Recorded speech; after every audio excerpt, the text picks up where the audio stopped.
Many poker players have studied how to play 100 big blind strategies extensively, but especially if you are playing games where the action is fast and furious, quite often you end up playing with much deeper stacks. So today, I'm going to be going through some GTO principles to help you fully understand how to adjust from a 100 big blind strategy to playing with even deeper stacks. Let's get right to it. We're going to be using PeakGTO to look at preflop ranges playing 100 big blinds deep in a cash game, and then also 200 big blinds deep in a cash game. And we're going to compare how these ranges change as your stack gets deeper and deeper and deeper. So here we have the 100 big blind charts. We are under the gun. Here is your raising range. You get 11.38% of hands. Now, using some logic, do you think you should play a little bit looser or a little bit tighter from under the gun if you are playing 200 big blinds deep? Take a second, think about it. Let me know in the comment section down below. Click the like and subscribe button while you're there. Well, it turns out you really shouldn't change your strategy much, but you should perhaps play a tiny bit tighter, especially with the hands that lack post-flop playability. Notice here, the king-queen offsuit, 100 big blinds deep, is played, call it 61% of the time. As we get deeper, only 53%, right? However, notice this ace-6 suited over here gets to play more because it turns out nut flushes are really, really good. So you'll see that you're playing actually a somewhat similar range, but the selection of hands you play is going to change as you get deeper. The hands that can make really strong hands like straights, flushes, sets, etc., are going to be a little bit better as you get deeper and deeper. What if instead we were in the Lowjack seat? 200 big blinds deep and 100 big blinds deep. Here we are 100 big blinds deep in the Lowjack. You see you get to play 15.7% of hands. 200 big blinds deep, though, you actually get to start to play a little bit more, and most of those hands are coming from this suited connected region, right? You're going to find that suited aces and suited connectors get better and better and better as stacks get deeper. What about if we were on the button? On the button, in a cash game, you get to play 40% of hands 100 big blinds deep, but now you get to play a lot more 200 big blinds deep, because now you get to take full advantage of being in position. When you're in position, you want to be as deep stacked as you possibly can, because that allows you to extract more value or run bigger bluffs or whatever you want to do more often, right? And it allows you to essentially put on more pressure as you feel inclined. So now we start to see one of the very big differences. When you are on the button, you get to play wider, right? So notice 44% of hands, 200 big blinds deep, compared to 40% of hands, 100 big blinds deep. And again, most of those hands are going to be coming from just hands on the cusp of playability, but additional hands that make logical sense, like 10-8, 5-3 suited, 6-4 suited, etc. Okay? Let's take a look now at how you should play in the big blind against a raise. So say the button raises 200 big blinds deep. Here, button raises, small blind folds. Here we go. Here's the big blinds strategy. If you come from a tournament background, you may realize this strategy is actually kind of tight. Notice lots of offsuit hands are folding, and a lot of suited junk is folding too. And that's because now it's sort of the opposite of when you were on the button. Now we're out of position, right? And when we're out of position, very deep stacked, we have to be really tight because we're going to drastically under-realize our equity. For example, say you have 10-5 suited and you make a pair of 10s, comes 10-6-4. If your opponent bets, you're not really trying to fold, but you don't love it. But then if the board runs out pretty nasty, you might have to end up folding by the river. Say the turn's a jack and the river's a king, and they bet the flop and bet the turn and bet the river. You got to fold. But as stacks are really shallow, like let's say 15 big blinds, like in a tournament, you get that 10-5 on the 10-6-4 board, you put the money in and you don't worry about it, right? Let's take a look at the same scenario. Button raises, small blind folds. Notice you get to play a little, I guess it's relatively the same. You get to play a similar range when you are in the big blind against the button raise 100 big blinds deep. Folding perhaps a little bit more, but that's because the button's raising range is actually going to be a little bit stronger. So we have two competing forces here. One thing I do want to show you, though, is that the selection of hands you 3-bet doesn't really change all that much. 200 big blinds compared to 100 big blinds in a cash game scenario. You're mostly 3-betting your suited Broadway hands, some suited connectors and gappers, and some ace-x suited type stuff.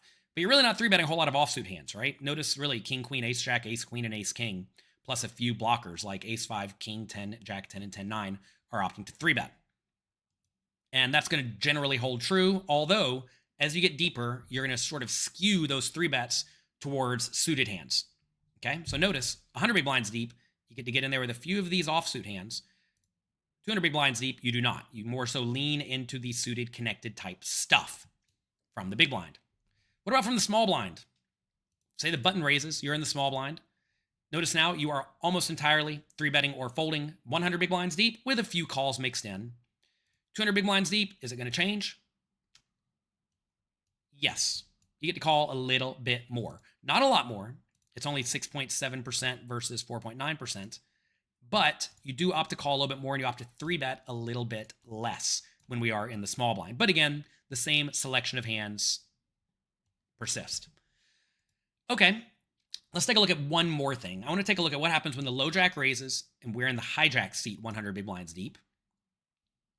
Notice what we are 3-betting, or what we're playing with 100 big blinds deep, and let's compare it to 200 big blinds deep.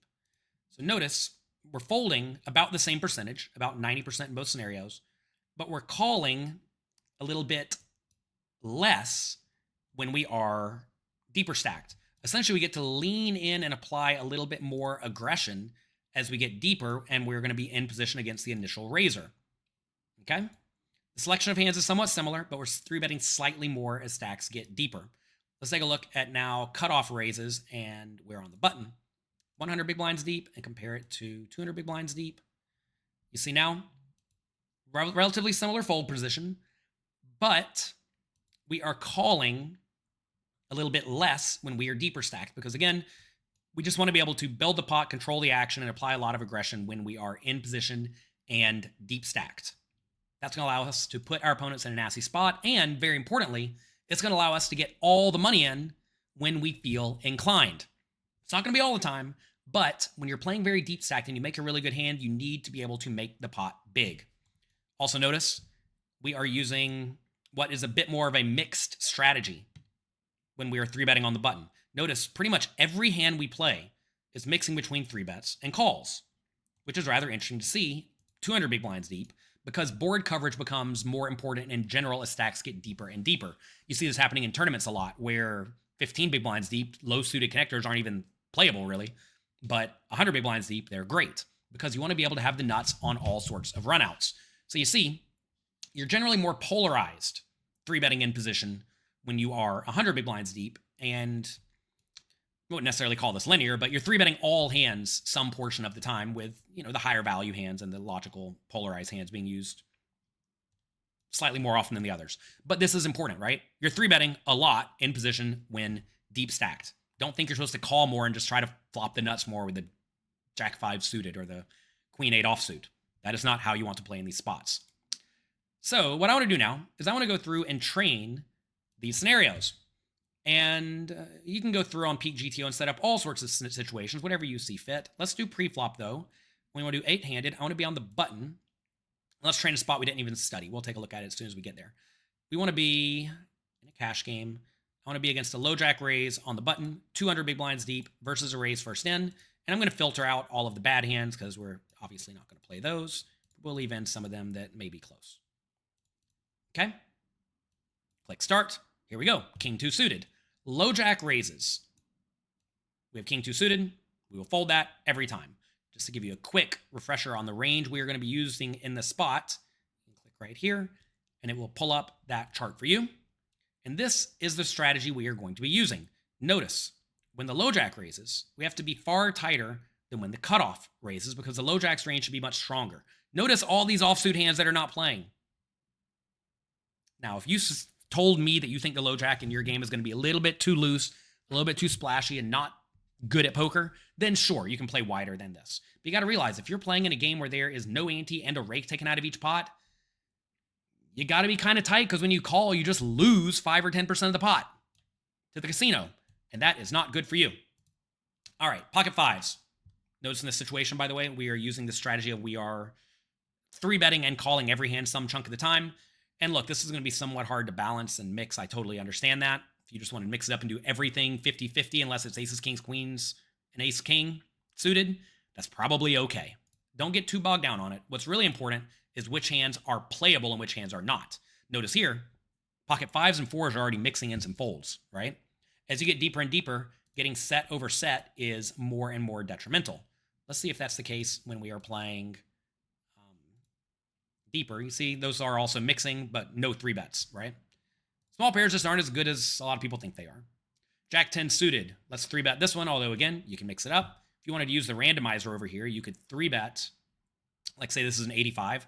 If I roll a high number, I'm usually going to err towards 3-betting. If it's a low number, I'm going to err towards calling, right? When I have a hand that is using a mixed frequency.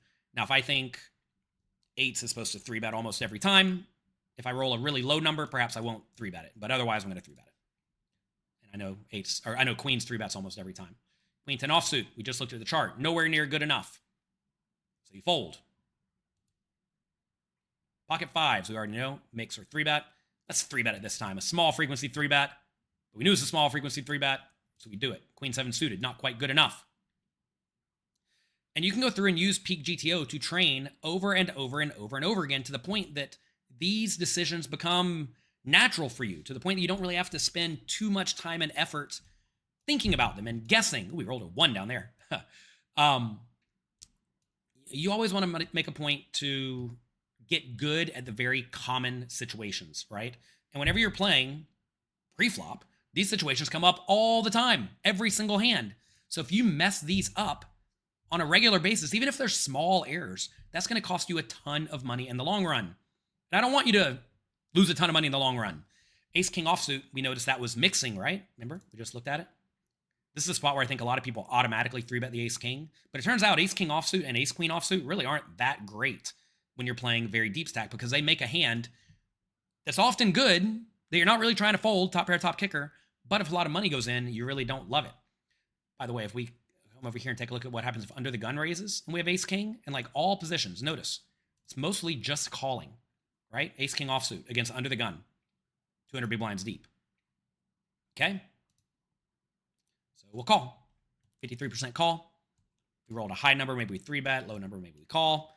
Again, don't get too bogged down on the randomizer, but it is going to be useful, especially in spots where you are trying to mix it up against very, very good players.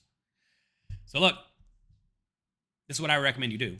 Go to PeakGTO and train these spots. And if you don't play deep stack cash games, go and train the common spots that you're likely to be in, where say you play in tournaments, short stacked. Go train those spots. We have a postflop solver as well. You can go through and you can train postflop for all sorts of situations too, so that you get good at playing poker. If you do not consistently work hard, train, and get better at the game, you're going to be guessing. If you're guessing against people who know, you're going to get demolished. Ooh, Jack 8 suited. Fold. Yeah. Close on that one. Jack 9 suited plays, Jack 8 doesn't. So anyway, study until you know this like the back of your hand. People always ask, how do you memorize all these charts? The answer is I'm not memorizing a chart. I'm getting good at playing these common scenarios by training over and over and over and over again. And if you do that, you're going to go far. That's it for today. If you enjoyed the video, click the like and subscribe button down below. Click the notification bell. Good luck in your games. Have fun. When you get that 8-7 suited on the button, 3-bet it in there. And I'll talk to you next time.